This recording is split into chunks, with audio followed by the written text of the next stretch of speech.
The morning sun cast long shadows across the Alpine Training Academy's pristine shooting range as Master Sergeant Erik Brennan held his prized custom M24 sniper rifle, a weapon he'd never let another soul touch in 15 years of instruction. Grace Fischer stood before him, tears still wet on her cheeks from another public humiliation, waiting for what she assumed would be her final dismissal from the program.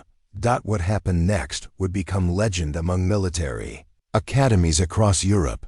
Before we jump back in, tell us where you're tuning in from, and if this story touches you, make sure you're subscribed, because tomorrow, I've saved something extra special for you.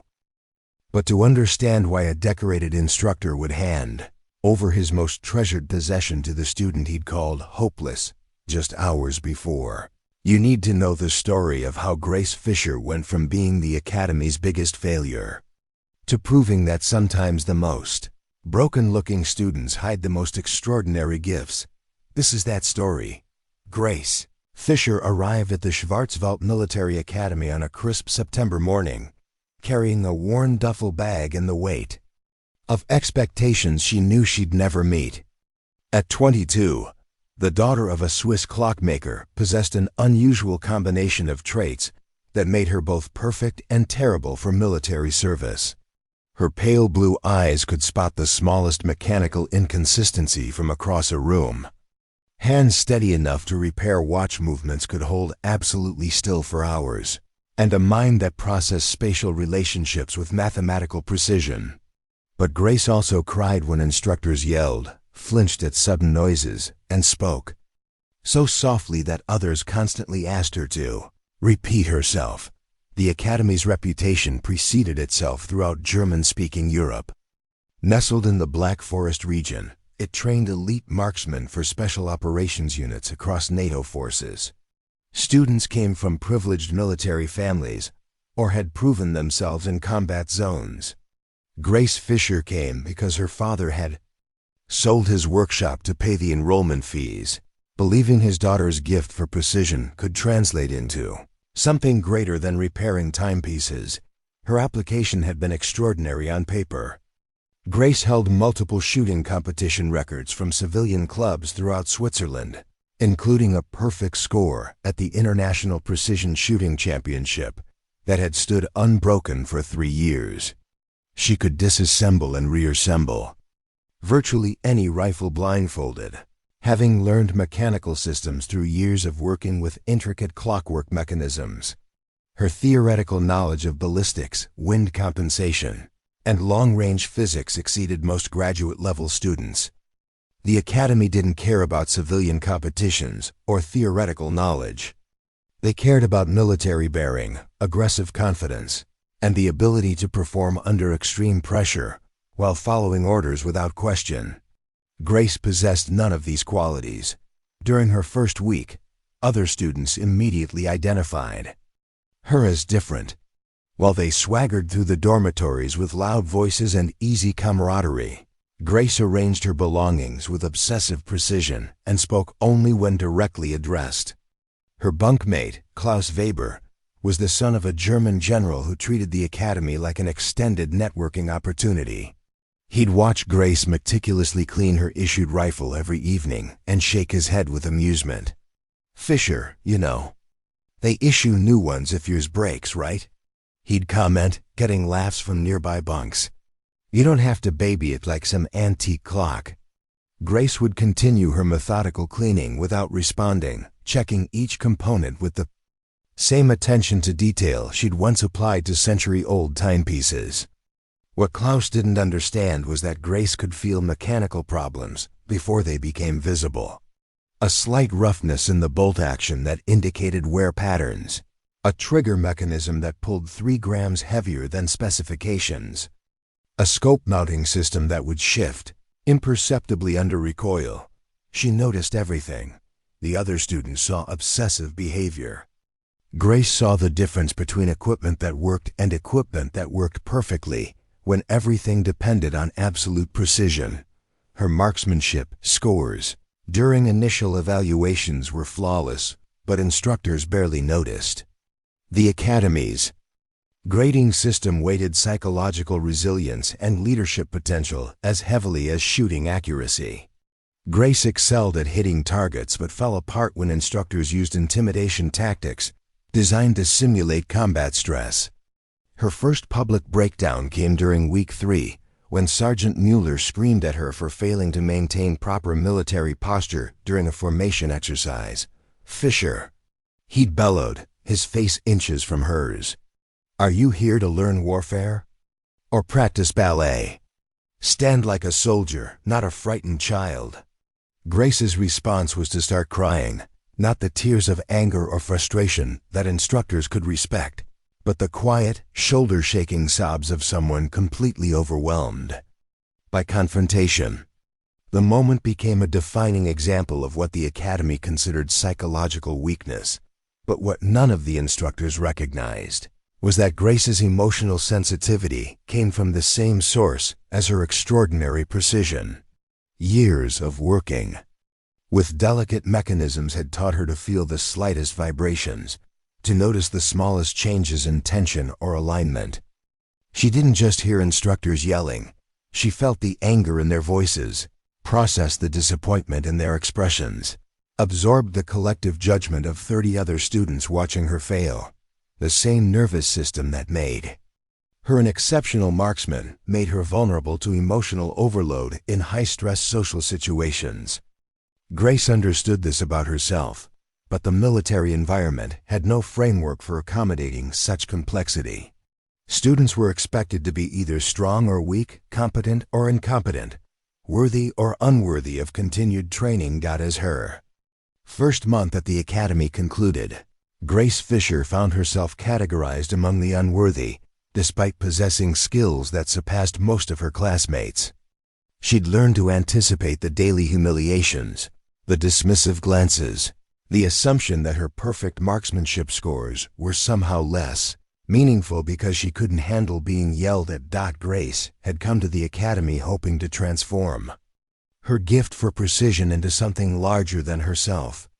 Instead, she was discovering that extraordinary ability meant nothing if it came packaged in a form the institution couldn't recognize or value. The Schwarzwald Military Academy operated on a philosophy as rigid as its morning formations. Weakness was a virus that infected entire units, and identifying potential failures early protected the integrity of the program.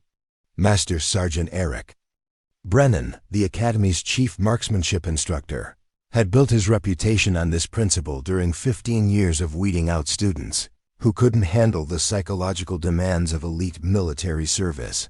Brennan commanded respect through a combination of legendary shooting skills and an uncompromising assessment of human character. His custom M24 rifle, modified with precision components he'd personally selected over decades of competition shooting, represented the pinnacle of marksmanship equipment. Students knew that earning even a brief look through its scope was a privilege reserved for the most exceptional trainees. Most would graduate without ever touching the weapon that had won Brennan 3 international military shooting championships. The Academy's culture reflected Brennan's philosophy perfectly. Students were ranked not just on technical skills but on their ability to project confidence under pressure, lead through intimidation when necessary, and maintain emotional control regardless of circumstances. These qualities, Brennan believed, separated real soldiers from civilians who happened to be good at shooting targets. Grace Fischer represented everything Brennan had spent his career eliminating from military training programs. Her emotional reactions to stress, her quiet demeanor, and her inability to assert dominance in group situations marked her as psychologically unsuitable for combat roles. During her second month, Brennan made his assessment of Grace increasingly public, using her as an example of what the Academy wouldn't tolerate. Excellence requires more than technical proficiency, he'd announced during marksmanship lectures, his eyes finding Grace in the back row.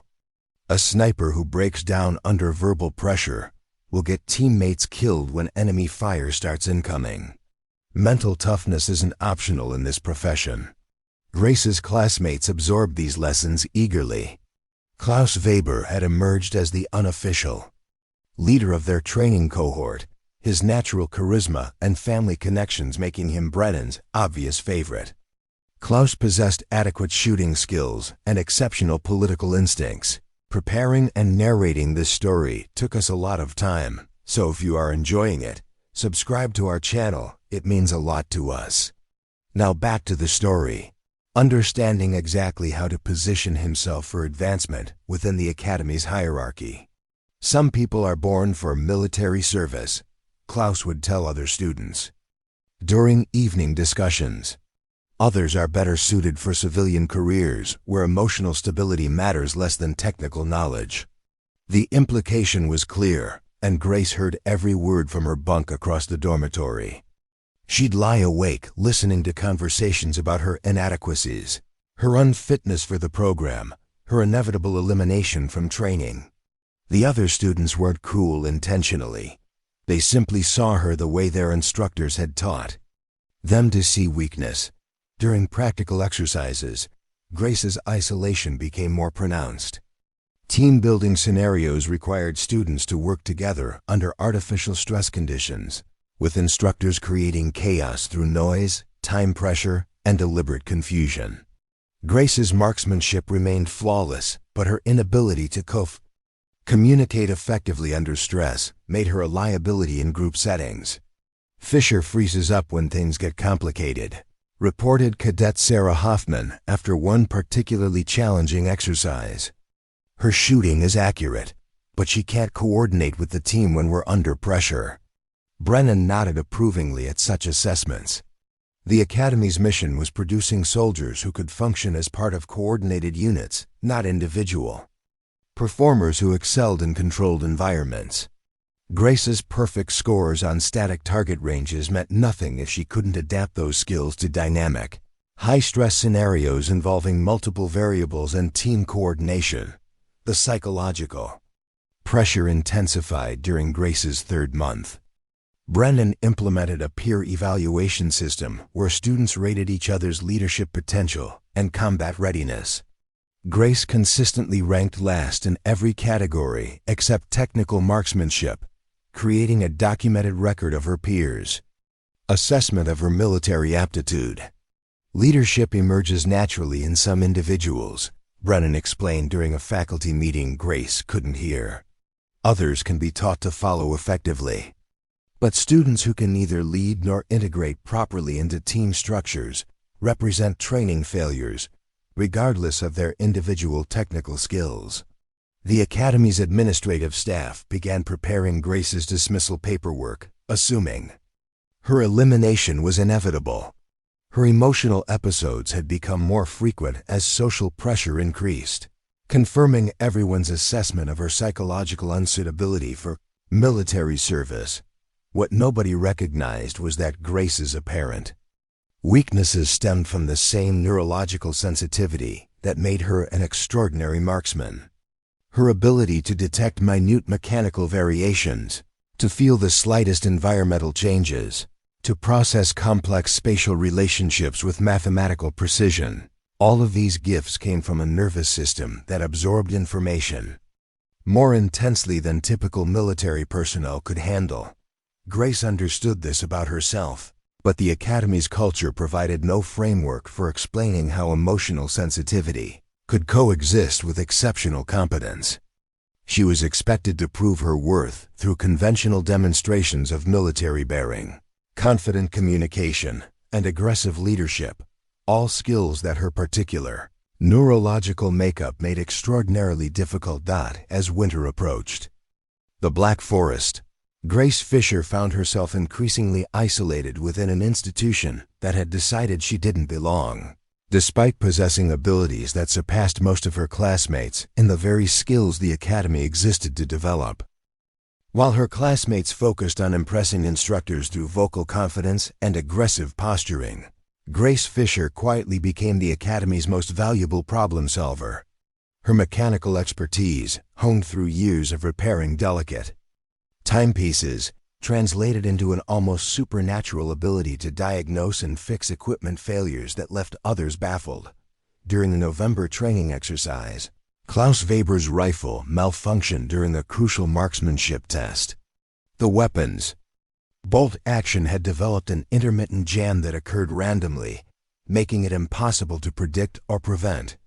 The Academy's armorer spent 2 hours examining the rifle without identifying the problem. While Klaus grew increasingly frustrated at the delay affecting his performance scores, Grace watched the troubleshooting process from across the armory, recognizing the mechanical issue within minutes. The bolt's timing mechanism had worn unevenly, creating microscopic misalignments that only manifested under specific combinations of temperature and firing sequence. She'd seen identical problems in antique clock mechanisms where gear teeth wore at different rates due to manufacturing inconsistencies. "Excuse me," Grace said quietly to the armorer, her voice barely audible above the workshop noise. "I think the bolt's timing cam might have uneven wear patterns causing intermittent lockup." The armorer looked at her with barely concealed annoyance. "Fischer, this is military equipment, not a pocket watch. The bolt mechanism is precision manufactured to exact specifications." Grace nodded and stepped back, but continued watching as the armorer's investigation grew more frustrated.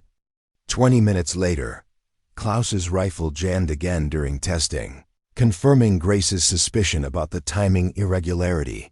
This time, Grace approached Klaus directly. "May I look at your rifle for just a moment? I think I can identify the problem." Klaus glanced around nervously. Being helped by the Academy's most notorious failure would be embarrassing if others noticed. But his performance scores were suffering, and traditional troubleshooting had failed completely.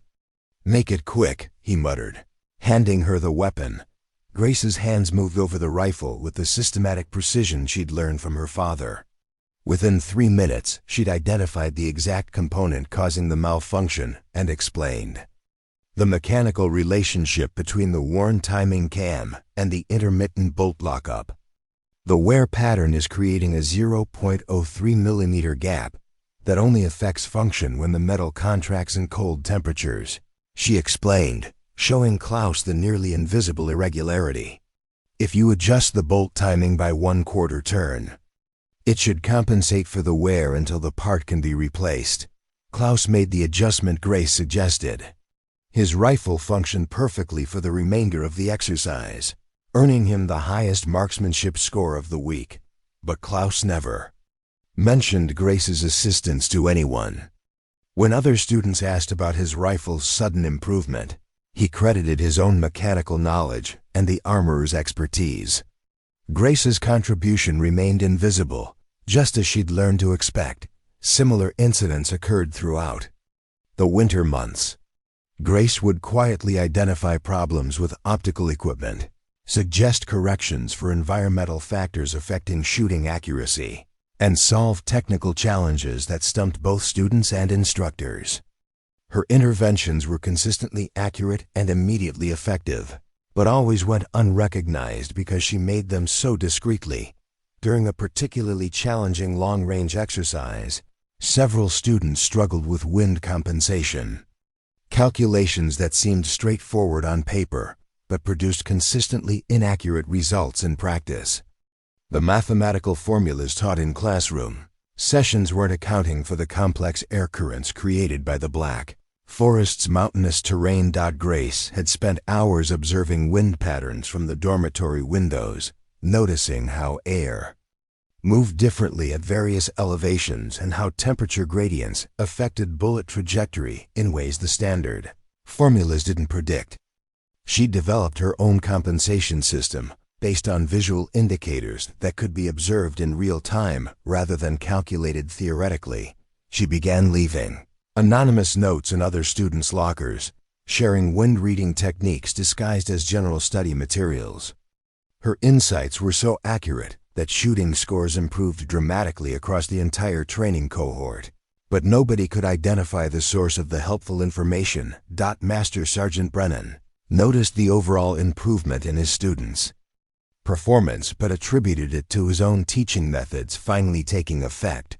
He had no idea that Grace Fischer was single-handedly solving technical problems that had challenged multiple generations of academy trainees. Grace's mechanical intuition extended beyond equipment maintenance into tactical understanding. She could predict equipment failures before they happened, identify environmental factors that would affect shooting accuracy hours in advance, and solve complex ballistic problems through spatial reasoning rather than mathematical calculation. But every act of quiet competence went unnoticed because Grace lacked the social skills to claim credit for her contributions. She helped others succeed while remaining invisible, her extraordinary abilities hidden behind the emotional vulnerability that marked her as unsuitable for military service. As winter deepened around the academy, Grace Fischer had become the most valuable student in her training cohort, while simultaneously being considered the most likely to fail. Her gifts were everywhere, but her presence was nowhere to be found in the Academy's official assessment of student potential. Klaus Weber had established himself as the undisputed leader of the Academy's most promising students, a position that came naturally to someone whose father commanded the 23rd Panzer Brigade and whose family connections extended throughout European military leadership. At 24, Klaus possessed the confident bearing that instructors associated with natural leadership ability, along with shooting skills that were competent, if not exceptional. More importantly, Klaus understood the Academy's unwritten rules perfectly. Success came from projecting strength, building alliances with influential classmates, and ensuring that instructors saw you as someone who embodied their values. Technical competence mattered, but political instincts mattered more. His inner circle included Sarah Hoffman, daughter of a Swiss defense minister, whose family had attended military academies for 4 generations. Sarah combined adequate marksmanship with exceptional social intelligence, making her invaluable for navigating the Academy's complex hierarchy. Then there was Marcus Steiner, son of an Austrian general, whose natural aggression and loud confidence made him Brennan's favorite example of proper military attitude. These 3 students had formed an exclusive group that other trainees aspired to join. They studied together, socialized together, and most importantly, supported each other's advancement through the Academy's competitive ranking system. Their success was built on mutual reinforcement of each other's perceived strengths, while systematically excluding anyone who didn't fit their image of military excellence. During evening study sessions, Klaus's private room, a privilege earned through family connections, the group would analyze their classmates' weaknesses and discuss strategies for maintaining their advantage in the Academy's ranking system. "Brennan keeps talking about mental toughness," Marcus would say, cleaning his rifle with theatrical precision. "Some people have it, others don't. Fischer's a perfect example of someone who just wasn't built for this kind of work." Sarah nodded thoughtfully. "It's actually cruel to let her continue when she's obviously going to fail.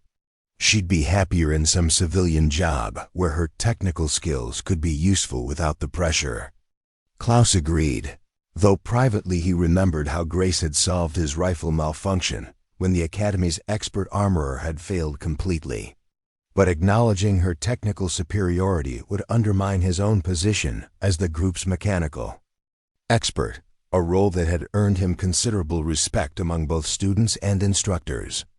"The Academy exists to identify natural warriors," Klaus declared, unconsciously echoing Brennan's frequent lectures. "Some people are born with the psychological makeup for combat leadership. Others might be good at individual tasks but can't handle the stress of real military operations."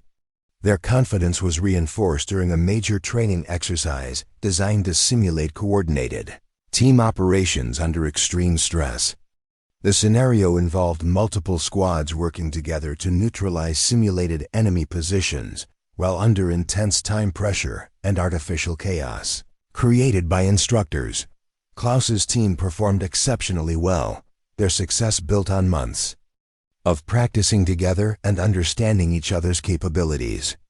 They moved with coordinated precision, communicated effectively under pressure, and demonstrated exactly the kind of leadership potential that Brennan valued most. Grace's team struggled with the same exercise, not because of individual incompetence, but because Grace couldn't effectively communicate her tactical insights under the extreme stress conditions. Her ability to read terrain, predict enemy movements, and identify optimal shooting positions was superior to most of her teammates, but she couldn't translate that knowledge into effective team coordination when instructors were creating chaos. Through noise, time pressure, and deliberate confusion, the contrast became a defining example of what separated successful military trainees from those destined for elimination. Klaus's team had demonstrated leadership under pressure, while Grace's team had shown how individual, technical skills meant nothing without the ability to function effectively in high-stress group settings. Master Sergeant Brennan used the exercise results to reinforce his philosophy about military selection. "Leadership isn't about being the best individual performer," he announced during the post-exercise briefing. "It's about elevating everyone around you while maintaining effectiveness under impossible conditions." Klaus nodded confidently, accepting the praise as validation of his natural military aptitude. He'd never considered that his team's success might be partially due to Grace's anonymous technical advice, her equipment maintenance assistance, or her wind-reading insights that had improved everyone's marksmanship accuracy throughout the semester. Inner Circle's arrogance extended beyond mere confidence into active dismissal of anyone who didn't fit their model of military excellence. They saw Grace's emotional sensitivity as fundamental weakness rather than recognizing it as the flip side of the neurological gifts that made her an exceptional marksman. Their success had been built partially on Grace's invisible contributions, but they remained completely unaware of how their achievements depended on the very person they considered least qualified for military service. The Academy's culture encouraged this blindness, rewarding visible leadership while ignoring the quiet competence that actually solved problems and improved performance. As winter exercises intensified, Klaus Weber and his circle remained convinced that their success proved the Academy's selection criteria were working perfectly, identifying natural warriors while weeding out those unsuited for military service. March brought unseasonably warm weather to the Black Forest, creating conditions that Grace Fischer recognized as potentially dangerous for the Academy's upcoming advanced marksmanship evaluation. Years of observing how environmental changes affected precision mechanisms had taught her to notice patterns that others missed, and everything about the weather system moving through the region suggested serious problems ahead. The advanced evaluation represented the Academy's most challenging test, designed to identify students capable of precision shooting under extreme conditions. Participants would engage targets at distances up to 1,200 meters while dealing with variable wind conditions, changing light and psychological pressure from timed scoring. Success in this evaluation largely determined final Academy rankings and future military assignments. Grace had spent weeks studying meteorological data and observing how the region's unique topography created unpredictable wind patterns during temperature transitions. The incoming warm front would create thermal gradients that made wind compensation calculations nearly impossible using standard formulas. Worse, the rapid temperature change would affect rifle accuracy as metal components expanded at different rates, throwing off carefully calibrated shooting systems. During a pre-evaluation briefing, Grace raised her hand tentatively. "Master Sergeant Brennan, I've been analyzing the weather patterns, and I think the thermal conditions tomorrow might create some unusual ballistic challenges." Brennan barely looked up from his preparation materials. "Fischer, the evaluation is designed to test performance under various conditions. Adaptability is part of what we're measuring." "Sir, I understand that, but the specific combination of temperature gradient and terrain features might create wind conditions that our standard compensation formulas can't account for accurately. I've calculated some alternative approaches that might help." "Fischer," Brennan interrupted, his voice carrying the edge that students had learned to fear.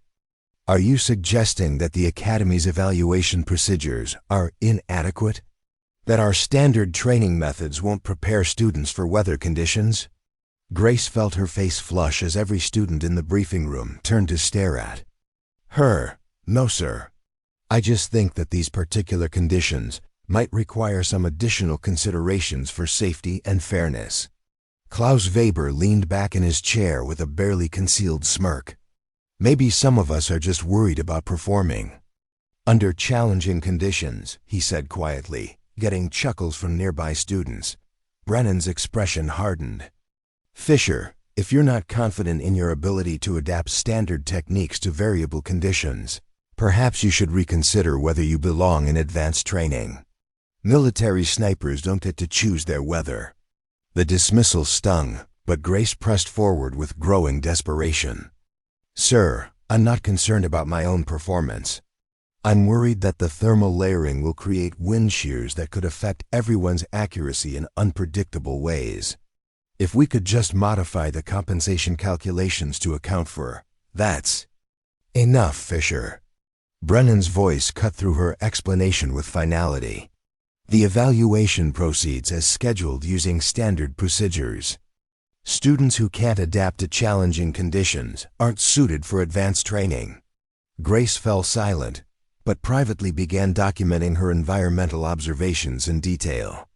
The thermal gradient data she'd collected suggested that wind conditions would shift rapidly and unpredictably throughout the morning, creating ballistic challenges that would affect even the most skilled marksmen if they relied on conventional wind reading techniques.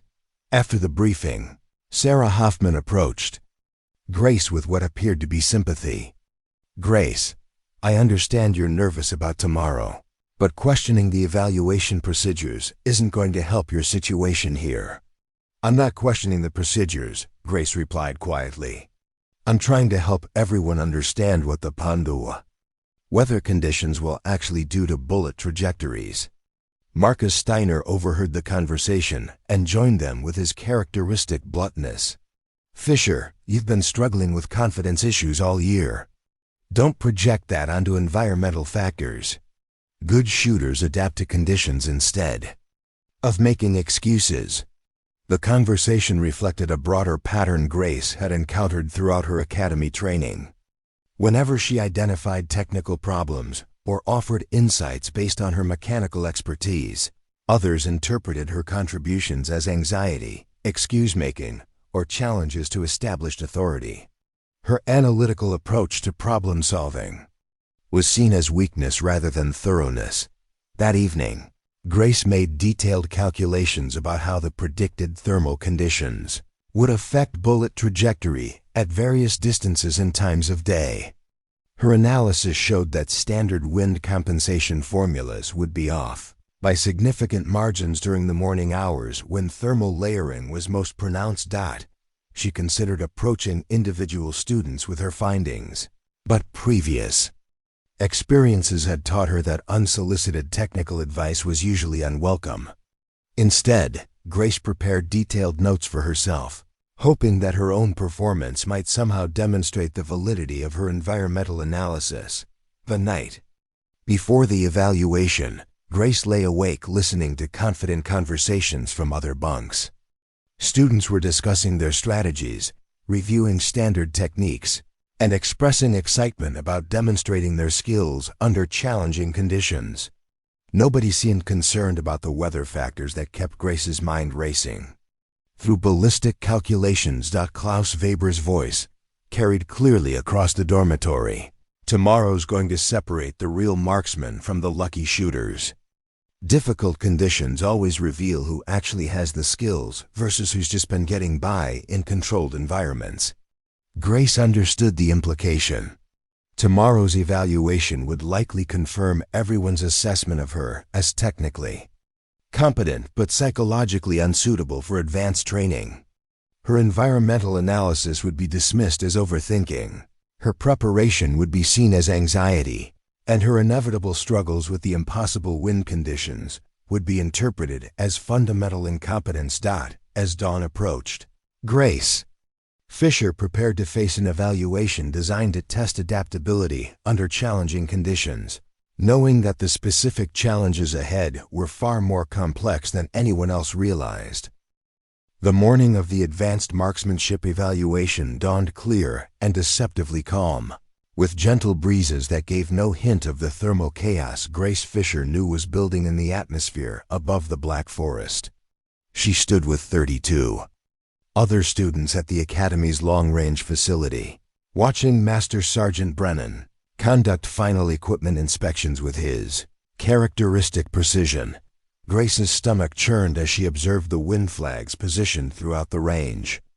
They showed consistent patterns that matched the Academy's standard wind reading protocols, but her understanding of thermal dynamics told her this stability was temporary. Within 2 hours, rising air temperatures would create layered currents. That would make accurate wind compensation nearly impossible using conventional methods.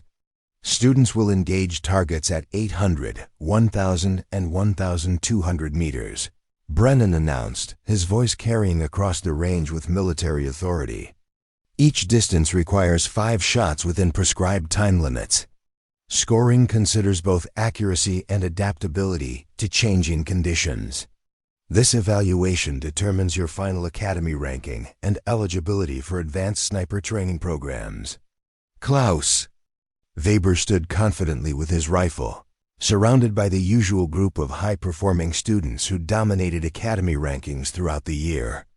His shooting position was optimally selected for the current wind conditions, and his equipment preparation followed exactly the protocols that had made him successful in previous evaluations.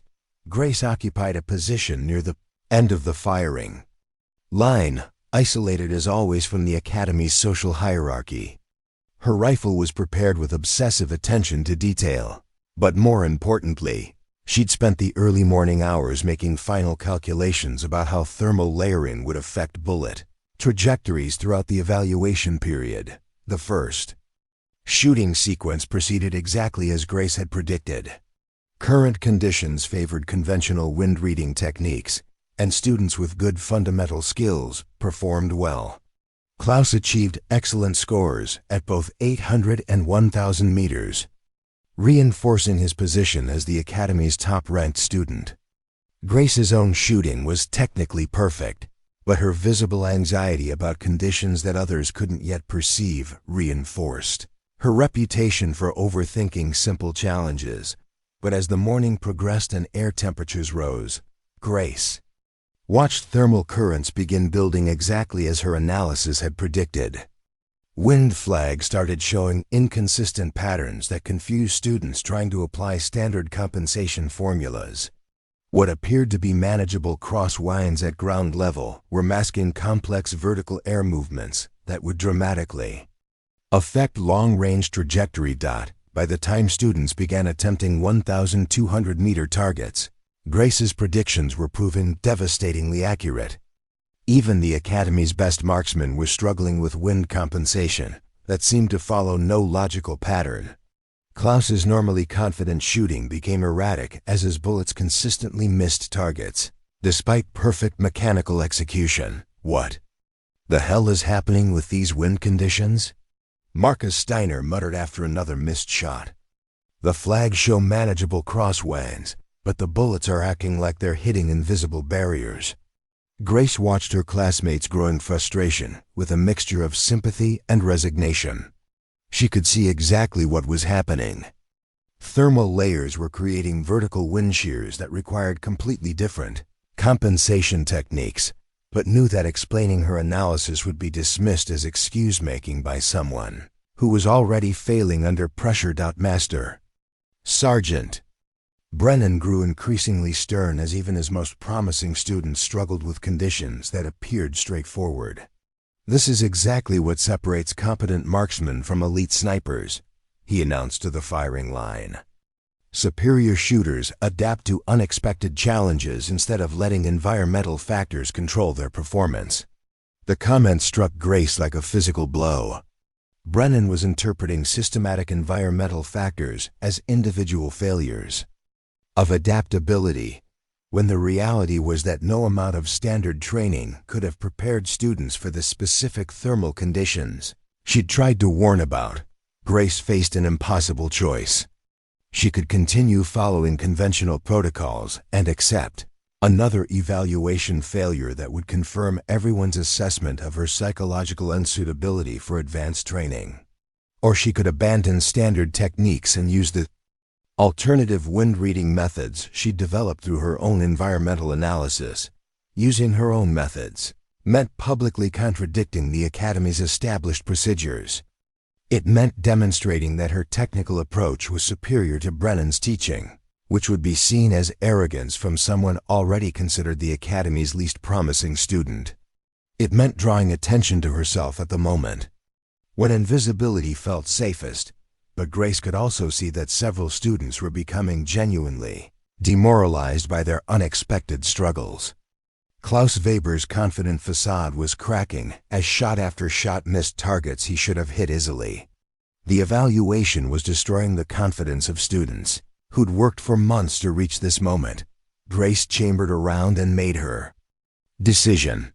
Instead of following the wind compensation techniques taught by the Academy, she would use her own analysis of thermal conditions to attempt shots that everyone else was missing.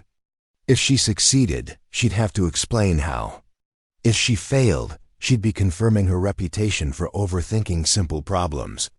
Either way, Grace Fischer was about to discover whether her quiet competence could survive being noticed by everyone who'd spent months dismissing her potential. Grace Fischer made her decision in the silence between heartbeats. While her classmates struggled with wind conditions they couldn't understand, and Master Sergeant Brennan grew increasingly frustrated with his students' unexpected failures, she would abandon the Academy's standard wind compensation techniques and rely entirely on her own analysis of the thermal dynamics affecting the range.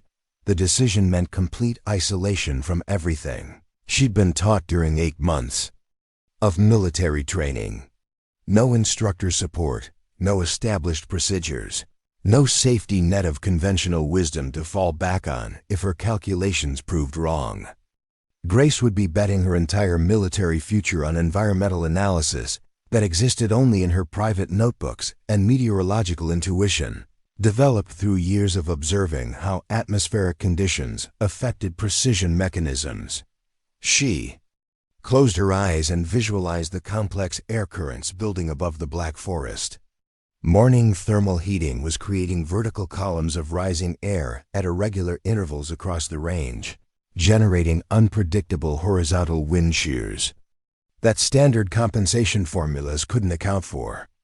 The key was reading visual indicators that others were ignoring: subtle heat shimmer patterns, vegetation movement at different elevations, even the behavior of insects that revealed air current directions invisible to conventional wind flags. Grace began her preparation with systematic observation that looked like procrastination to others.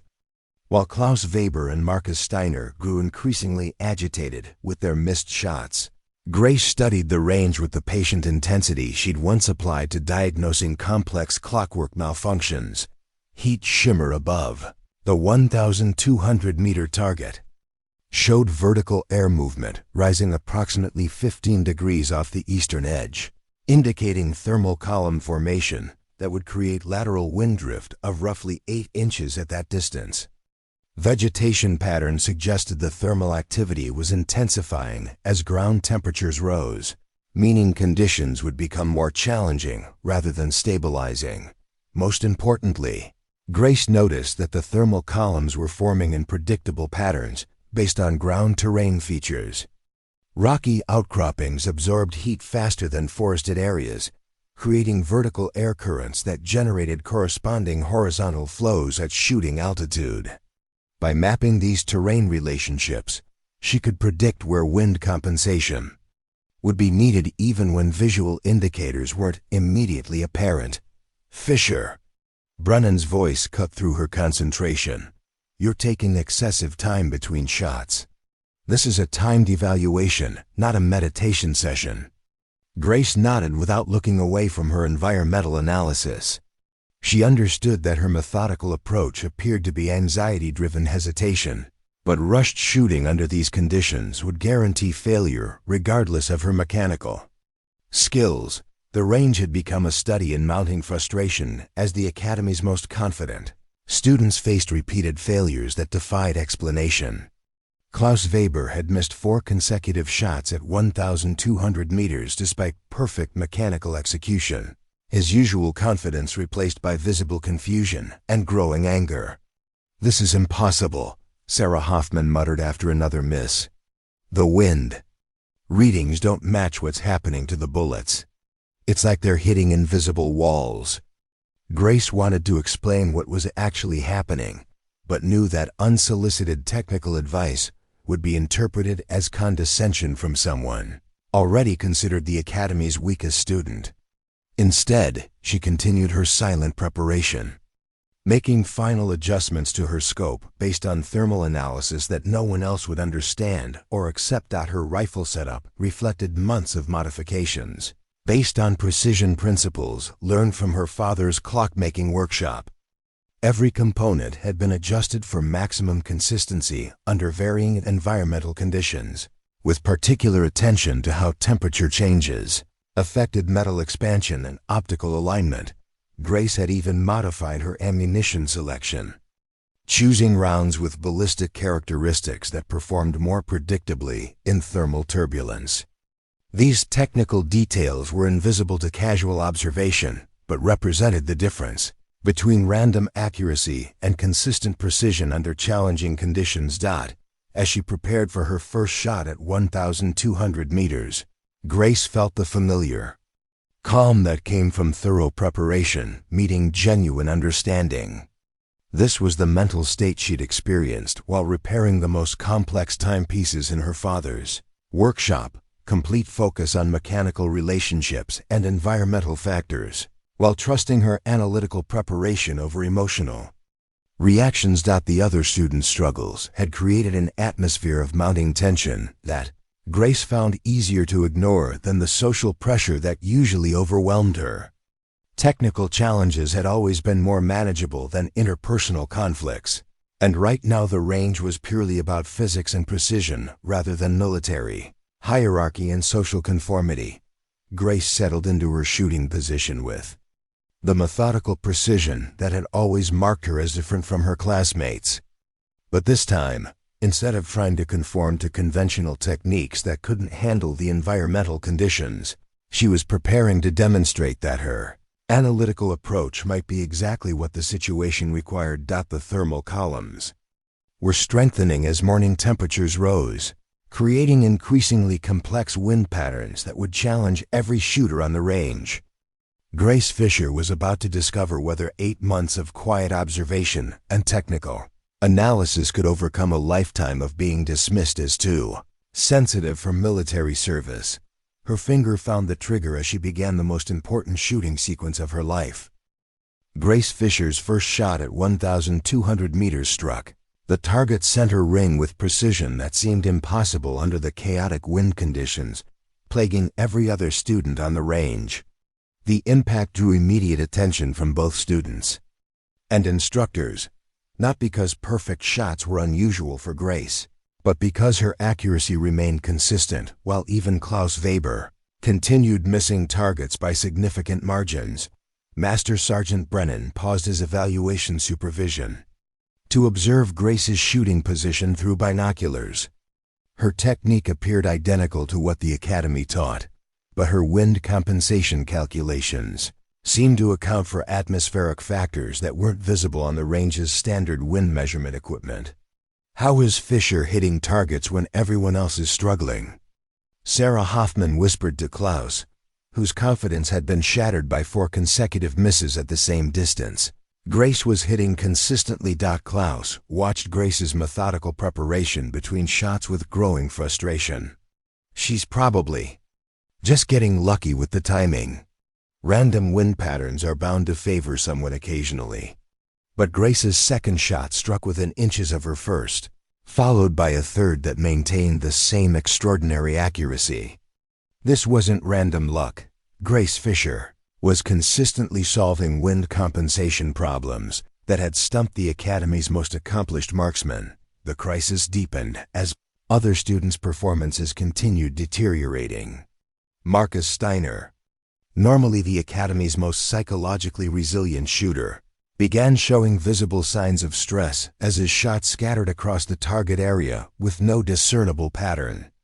The evaluation that was supposed to identify elite military marksmen was instead revealing that even the most promising students couldn't adapt to environmental conditions that fell outside their training parameters.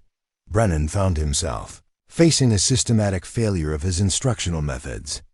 Students he'd personally selected for advanced training were demonstrating that their competence depended entirely on controlled conditions and conventional techniques.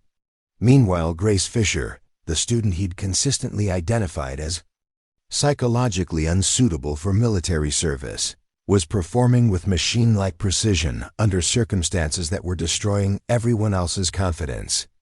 "This is unprecedented," Brennan muttered to his assistant instructor. "We've never seen environmental conditions create this kind of systematic accuracy problems for an entire class." The assistant instructor pointed toward Grace's position. "Everyone except Fischer. She's maintaining perfect consistency while the others are falling apart." Brennan studied Grace through his binoculars, trying to understand what she was doing differently. Her shooting position, equipment setup, and mechanical technique appeared standard, but her wind compensation was clearly based on environmental analysis that surpassed anything taught in the Academy's curriculum. The psychological impact on other students was becoming severe. Klaus Weber, accustomed to dominating every competitive situation, found his military identity crumbling as shots that should have been routine became impossible. His family connections and social advantages meant nothing when faced with atmospheric physics that his training hadn't prepared him to handle. "I don't understand what's happening," Klaus said, his voice tight with frustration. "These conditions don't make sense according to everything we've learned about wind compensation." Grace overheard his comment and felt a moment of sympathy for classmates who were experiencing the same kind of systematic dismissal she'd endured for months. But she also recognized that this was her opportunity to demonstrate that technical competence mattered more than social connections when facing genuine challenges. Her fourth shot at 1,200 meters struck the target center with the same precision as her previous attempts. Grace was now achieving perfect scores under conditions that had reduced the Academy's top-ranked students to random accuracy at best. The evaluation had become a crisis of institutional confidence. Brennan's teaching methods, the Academy's selection criteria, and the entire philosophy of identifying military potential through conventional assessment were being challenged by one student's superior performance under circumstances that exposed everyone else's limitations. Students began gathering behind Grace's shooting position, trying to understand how she was achieving impossible accuracy while they struggled with fundamental wind compensation. Her technical approach, previously dismissed as overthinking, was now the only method producing consistent results. "Fischer," Brennan called out, his voice carrying a mixture of confusion and reluctant respect. "Explain your wind compensation technique. Your accuracy suggests you're accounting for atmospheric factors that aren't apparent to other shooters." Grace looked up from her rifle, realizing that 8 months of invisibility were about to end abruptly. The entire evaluation had stopped while 32 students and 4 instructors waited for her explanation of techniques that contradicted everything the Academy taught about environmental shooting. This was the moment Grace had unconsciously prepared for throughout her military training, the opportunity to prove that her analytical approach wasn't weakness, but rather a superior method of solving complex technical problems. But it was also the moment when she would have to defend her methods against institutional resistance and peer skepticism. Grace Fischer took a deep breath and prepared to explain why everyone else was failing while she succeeded under the most challenging conditions the Academy had ever created. Grace Fischer stood before 32 fellow students and 4 instructors, acutely aware that her next words would either validate 8 months of quiet competence or confirm everyone's assessment of her as fundamentally unsuited for military service. The range had fallen silent except for wind moving through the black forest canopy, creating the same thermal currents that had systematically defeated every conventional shooting technique. The wind flags are showing ground-level air movement. Grace began, her voice barely audible but carrying clearly in the sudden stillness. But thermal heating is creating vertical air columns that generate horizontal wind shears at bullet trajectory altitude. Standard compensation formulas can't account for layered air currents moving in different directions. Master Sergeant Brennan frowned, his expression skeptical. Fischer, wind compensation techniques are based on proven ballistic science. Are you suggesting that established military training methods are inadequate? Grace felt her familiar anxiety rising but forced herself to continue. Not inadequate, sir. Just designed for different conditions. The terrain features here create thermal patterns that aren't typical of most shooting environments. Klaus Weber stepped forward, his frustration evident. So you're saying the rest of us missed targets because we used proper technique? Well, you succeeded by ignoring everything we've been taught. The challenge in Klaus's voice carried the weight of 8 months of social hierarchy, family connections, and institutional validation. Grace understood that her answer would determine whether her technical knowledge was accepted or dismissed as the desperate theorizing of someone who couldn't succeed through conventional methods. I'm saying that these specific conditions require reading environmental indicators that aren't covered in standard training, Grace replied, pointing towards subtle heat shimmer patterns above the target area. Those thermal columns create wind drift that changes every few minutes as ground temperatures rise. Sarah Hoffman crossed her arms defensively. If these conditions are so obvious, why didn't the instructors notice them? Are you claiming to understand ballistics better than trained military experts? Grace felt the familiar weight of being simultaneously right and unwelcome, technically competent and socially awkward. But the evidence of her shooting accuracy was undeniable, and for the first time in her military career, technical results mattered more than social acceptance. I'm not claiming anything about my qualifications, Grace said quietly. I'm just explaining what I observed about how air currents are affecting bullet trajectory today.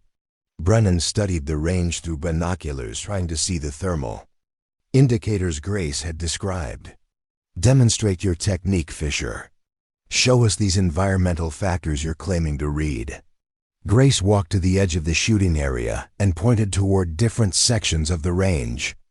The rocky outcropping near the 800-meter marker absorbs heat faster than the forested areas, creating a thermal column that generates crosswind at approximately 200 meters downrange from the heat source. You can see the shimmer pattern if you look carefully. Several students squinted toward the area Grace indicated, and gradually some began noticing the subtle heat distortion she described. Marcus Steiner looked confused. Even if that's true, how does it affect wind compensation calculations? Grace pulled out her notebook, filled with meteorological observations and ballistic calculations that looked more like engineering diagrams than military training materials. Thermal columns create predictable horizontal air movement based on temperature, differentials, and terrain features. By mapping the heat sources, you can predict where wind compensation will be needed, even when the flags don't show it. The complexity of Grace's analysis was becoming apparent to everyone watching. She hadn't just noticed environmental factors that others missed. She developed an entirely different approach to long-range shooting that incorporated atmospheric physics beyond the scope of conventional military training. Brennan examined Grace's notebook with growing amazement. The pages contained detailed wind pattern analysis, thermal mapping techniques, and compensation formulas that represented months of original research into environmental factors affecting precision shooting. Fischer, where did you learn these analytical methods? This level of atmospheric analysis isn't taught in any military curriculum I'm familiar with. Grace felt exposed and vulnerable, but also oddly relieved to finally explain the technical thinking that had remained hidden throughout. Her academy training. I learned mechanical analysis from my father's clockmaking workshop. Precision mechanisms are affected by environmental changes in predictable ways if you understand the relationships between different variables. The revelation that Grace had applied clockmaking principles to military marksmanship created a moment of stunned silence. Her background, previously dismissed as irrelevant civilian experience, had provided her with analytical tools that surpassed conventional military training for handling complex environmental challenges. Klaus Weber stared at Grace's notebook with a mixture of respect and resentment. You developed all of this on your own? Without any formal training in atmospheric ballistics? Grace nodded, realizing that her months of quiet observation and technical analysis were finally being recognized as genuine expertise rather than anxious overthinking. The moment of recognition created an electric tension across the range as Master Sergeant Brennan faced a choice that would define his career as an instructor. He could dismiss Grace Fischer's techniques as unconventional theorizing unsuitable for military application, or he could acknowledge that his most overlooked student had developed superior methods for solving problems that had defeated his entire curriculum. Fischer, Brennan said, his voice carrying the weight of 15 years of military instruction. If your analysis is correct, demonstrate it. Use your techniques to achieve consistent accuracy at maximum range while explaining your environmental reading methods to the class. Grace felt 32 pairs of eyes focused on her with an intensity that would have paralyzed her during social interactions, but which now felt manageable because the challenge was purely technical. This was her element: precision work under pressure with clear, measurable outcomes that couldn't be influenced by military hierarchy or social politics. She moved to the firing line with her customized rifle, pointing toward environmental indicators that were invisible to conventional training. The thermal column near the eastern ridge is strengthening as morning temperatures rise. Heat shimmer patterns show vertical air movement that will create approximately 12 inches of lateral drift at 1,200 meters. Klaus Weber watched skeptically. How can you predict specific drift measurements from heat shimmer that most of us can barely see? Grace settled into her shooting position with mechanical precision. Years of working with temperature-sensitive mechanisms taught me to notice how environmental changes affect precision systems. Thermal currents follow predictable patterns based on terrain features and atmospheric conditions. Her first demonstration shot struck the target center with authority that seemed impossible given the wind conditions that had frustrated everyone else.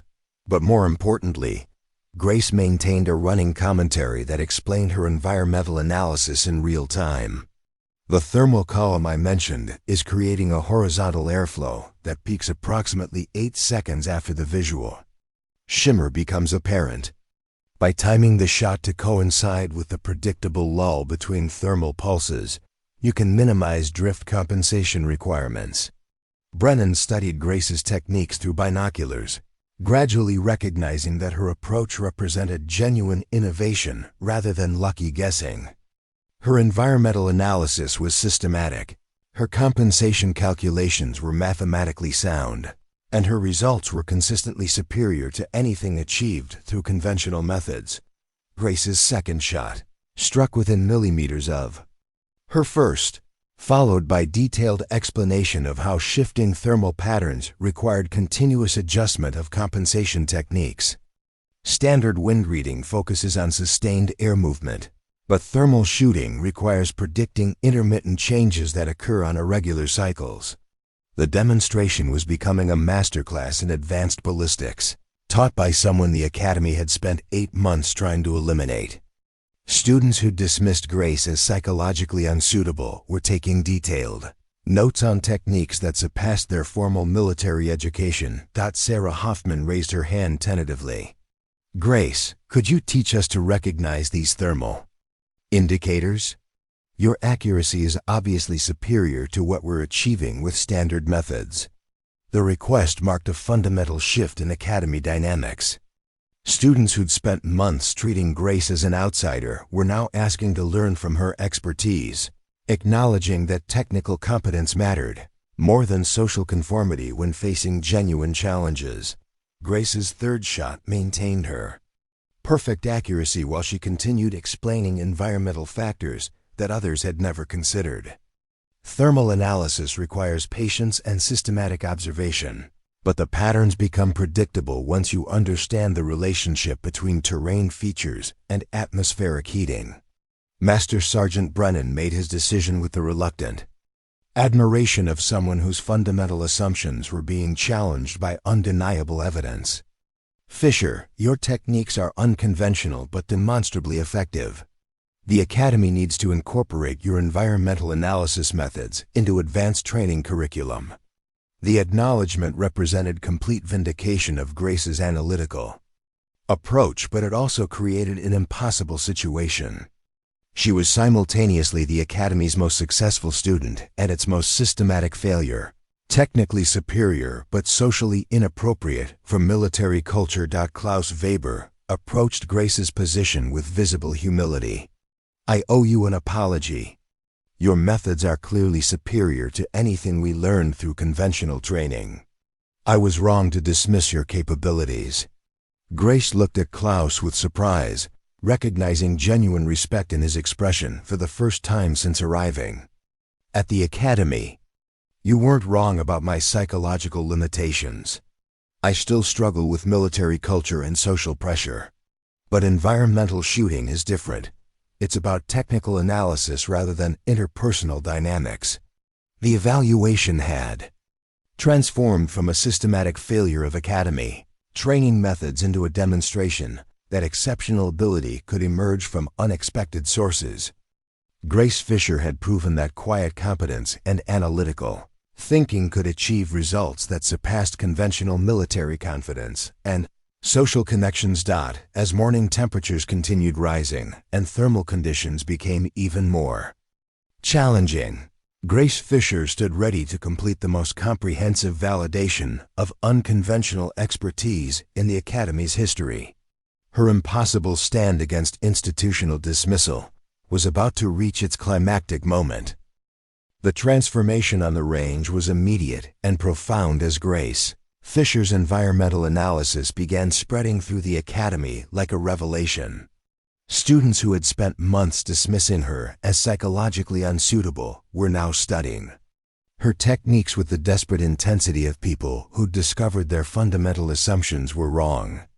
Klaus Weber positioned himself near Grace's shooting station, taking detailed notes as she explained thermal pattern recognition. I've been shooting competitively for 8 years, he admitted quietly, but I never considered how terrain features create predictable atmospheric changes. Your analysis is completely changing how I understand environmental factors. Master Sergeant Brennan found himself in the unprecedented position of watching his most problematic student teach advanced techniques to his most promising trainees. Grace's methods weren't just effective.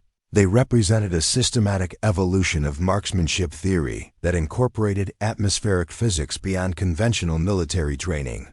Fischer, Brennan called out, his voice carrying newfound respect mixed with institutional uncertainty. Your environmental analysis methods need to be documented and evaluated for inclusion in academy curriculum. This level of atmospheric ballistics represents significant advancement in precision shooting techniques. Grace felt overwhelmed by the sudden attention, but also vindicated in ways she'd never imagined possible. 8 months of quiet competence were finally being recognized as genuine expertise rather than anxious overthinking. Sarah Hoffman approached with visible humility. Grace, I owe you a sincere apology. I dismissed your capabilities because I couldn't understand them, not because they were inadequate. Your technical knowledge is extraordinary. The acknowledgement meant more to Grace than any official recognition could have provided. Sarah represented the social acceptance Grace had craved throughout her academy training, and her respect felt like validation of both technical competence and personal worth. As Grace continued her demonstration, other students began attempting to apply her thermal analysis techniques to their own shooting. The results were immediately apparent. Accuracy improved dramatically once shooters understood how to read environmental indicators that conventional training ignored. Marcus Steiner, normally the Academy's most confident shooter, struggled with the analytical approach that Grace made appear effortless. This requires completely different thinking than what we've been taught. You're processing multiple environmental variables simultaneously while maintaining mechanical precision. It's like watching someone speak a foreign language fluently. Grace realized that her analytical approach, developed through years of repairing complex mechanisms, represented cognitive skills that couldn't be quickly learned through conventional instruction. Her background as a clockmaker's daughter had provided her with pattern recognition abilities that were genuinely rare rather than simply overlooked. The range dynamics had completely reversed. Students who dominated academy rankings through social connections and conventional competence were now struggling with techniques that required genuine analytical thinking and environmental sensitivity. Meanwhile, Grace Fischer, previously invisible in every academy evaluation, had become the center of attention and respect. Brennan made a decision that surprised everyone, including himself. The evaluation format needs to be modified to incorporate Fischer's environmental analysis methods. Standard wind compensation techniques are clearly inadequate for these atmospheric conditions. The announcement represented institutional acknowledgement that Grace's unconventional approach was superior to established military training procedures. Her months of quiet observation and technical innovation were being validated at the highest levels of academy authority. Klaus Weber succeeded in hitting his first target at 1,200 meters after applying Grace's thermal analysis techniques. "This is incredible," he said, his voice filled with genuine amazement. "I can actually see the environmental patterns you've been describing. My accuracy is improving with every shot."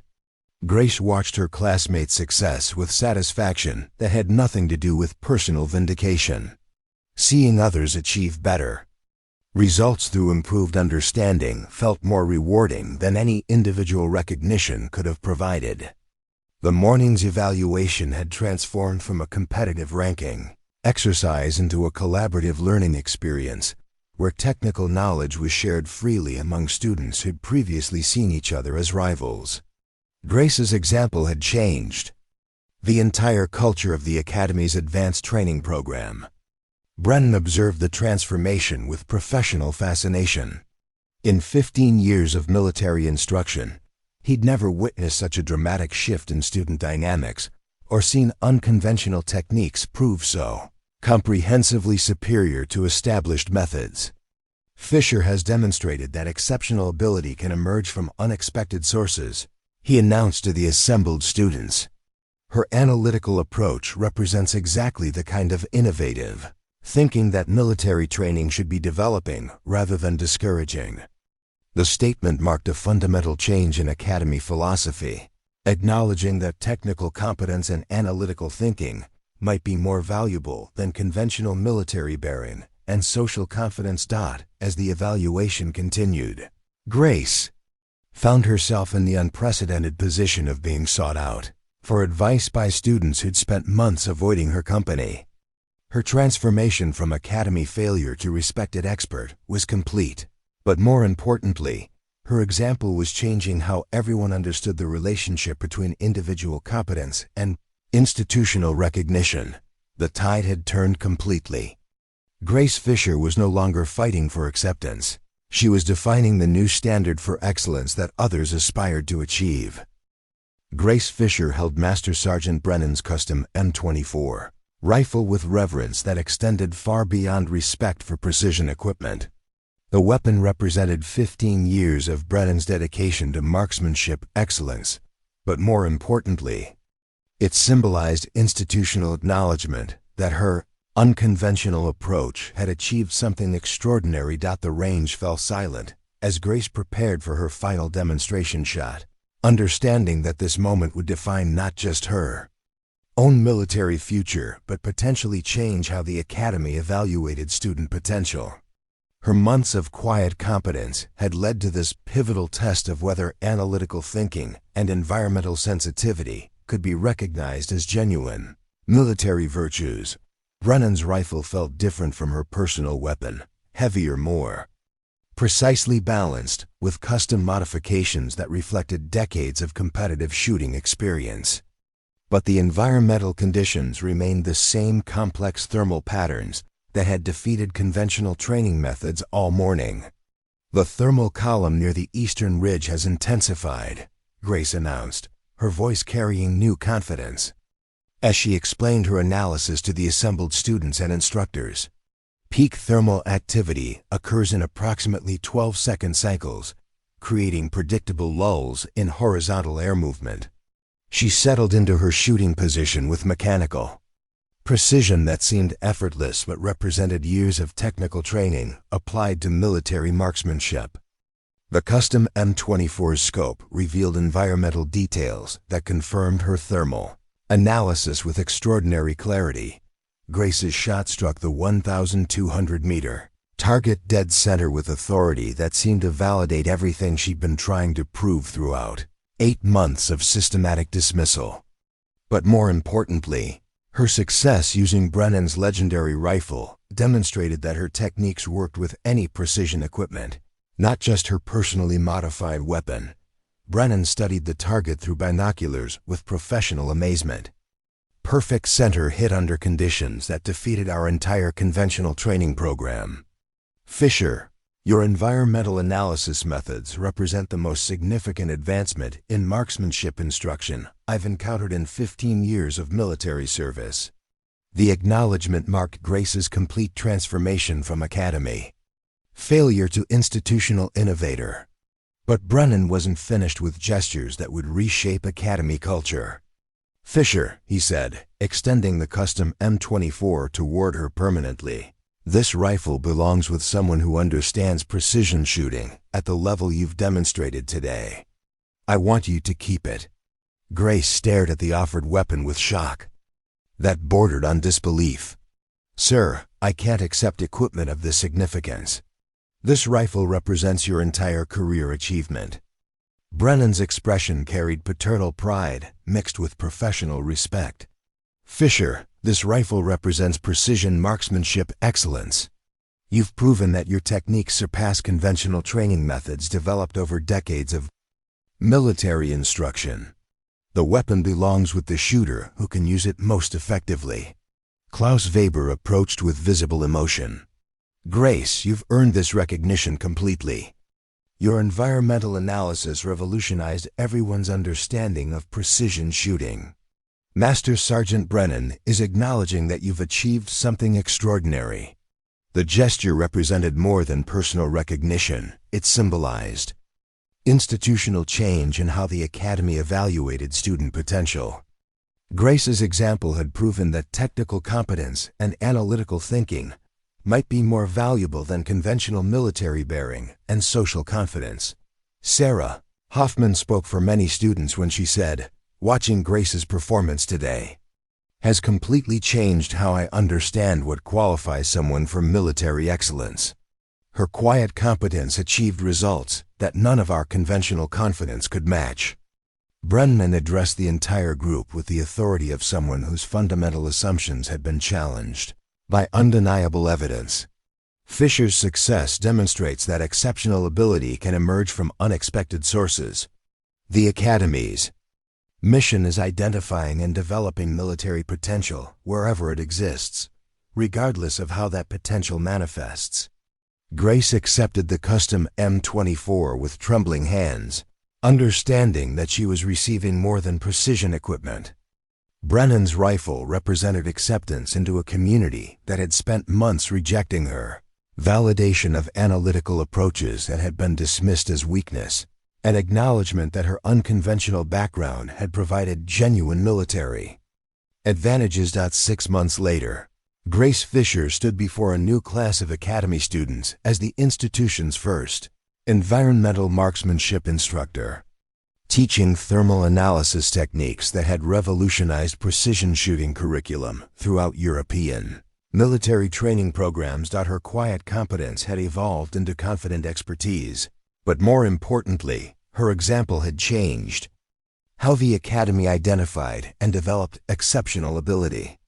Students who might previously have been dismissed for unconventional approaches were now encouraged to develop analytical thinking and technical innovation.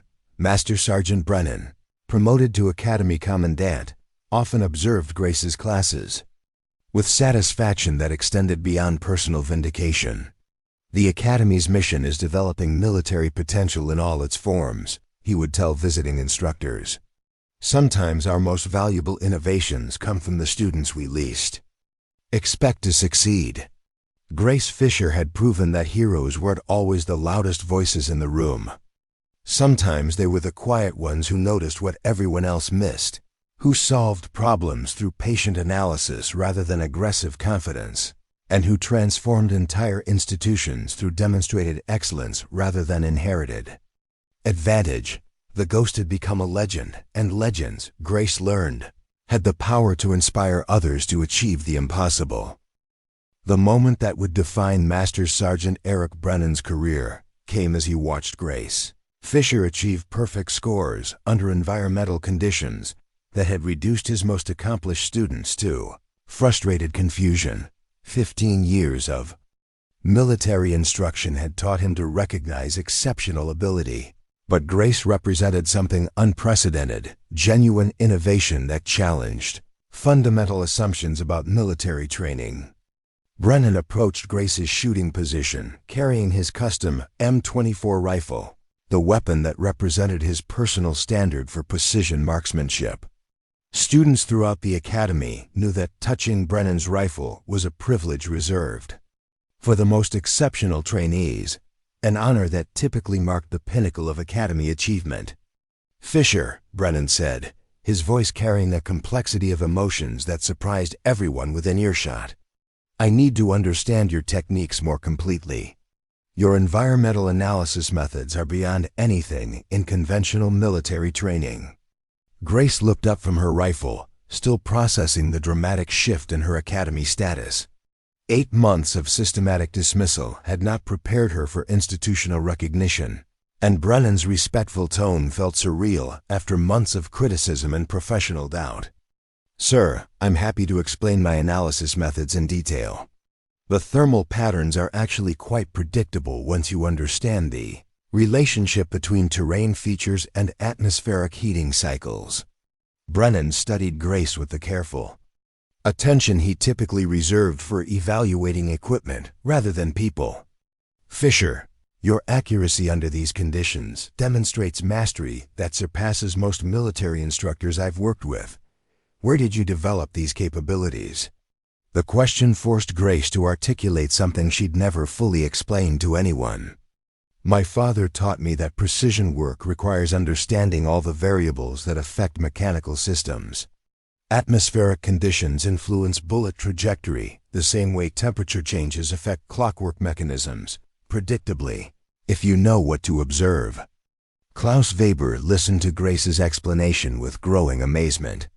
"You've been applying engineering principles to marksmanship while the rest of us focused on memorizing standard procedures. Your approach is completely different from anything we've been taught." Brennan nodded slowly, recognizing that Grace's technical background had provided her with analytical tools that conventional military training couldn't duplicate. "Fischer, your methods represent significant advancement in precision shooting theory. The Academy needs to incorporate your techniques into advanced curriculum immediately." The acknowledgement represented complete institutional validation of abilities that had been systematically dismissed for 8 months. Grace felt overwhelmed by recognition that seemed too dramatic to be real, but also vindicated in ways that reached beyond personal satisfaction. Sarah Hoffman approached with visible emotion. Grace, I've spent months believing that confidence and social skills were more important than technical competence. Watching your performance today has completely changed how I understand what makes someone qualified for military service. The transformation in her classmates' attitudes reflected a broader shift in academy culture. Students who dominated social hierarchies through family connections and conventional confidence were discovering that genuine expertise commanded respect in ways that political advantages couldn't match. Marcus Steiner, normally the Academy's most vocally confident student, admitted his limitations with surprising humility.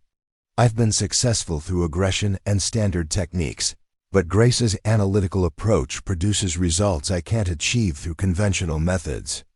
She's operating on a completely different level of technical understanding.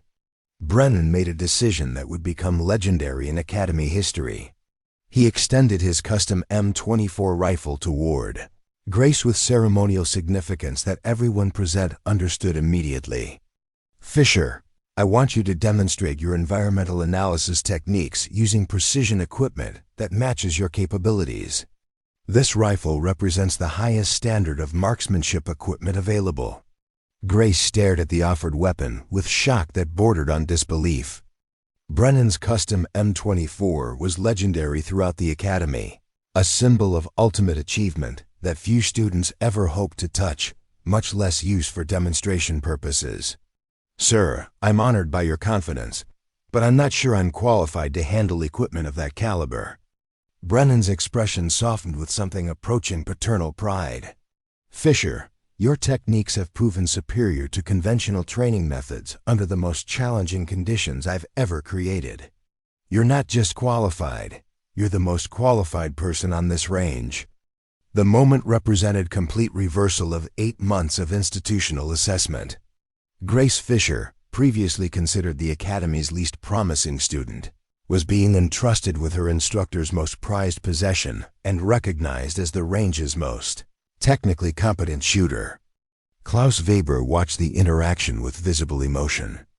Grace deserves this recognition completely. Her environmental analysis has revolutionized how all of us understand precision shooting. She's earned respect through demonstrated excellence rather than inherited advantage. As Grace accepted Brennan's rifle with trembling hands, she realized that her transformation from overlooked failure to respected expert was complete. But more importantly, her example was changing how the entire Academy understood the relationship between unconventional approaches and exceptional results. Recognition had finally dawned, not just for Grace Fischer personally, but for the principle that genuine competence could emerge from unexpected sources and challenge established assumptions about military potential. Up next, you've got 2 more standout stories right on your screen. If this one hit the mark, you won't want to pass these up.